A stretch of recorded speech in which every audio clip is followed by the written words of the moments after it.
गोजे या गावात राहत होती आणि शेती करत होती. हां, त्याचं शिक्षण पण झालेलं नव्हतं. त्याच्यानंतर त्याने शिक्षणमध्ये विद्यार्थी म्हणून काम केलं. विद्यार्थी आधी शिकले, त्याच्यानंतर मग चांगलं केलं, ब्लाऊज वगैरे शिवायला लागली. गावातले गावाच्या बाहेर मला ब्लाऊज वगैरे शिवायला यायला लागले.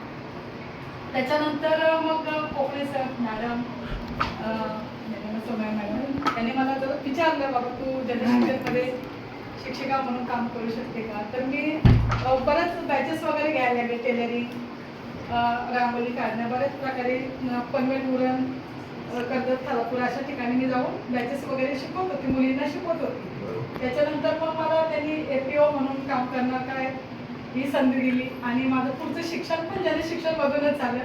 माझं तर BA शिक्षण झालेलं आहे. हां, तेव्हा मी 10वी शिकलेली होती. आता शिक्षण पण झालं आहे आणि आता या शिक्षणात म्हणजे या 26 मुलं मी माझी 2 मुलांना चांगल्या प्रकारे शिकवू शकली आणि घर पण सांभाळू शकली.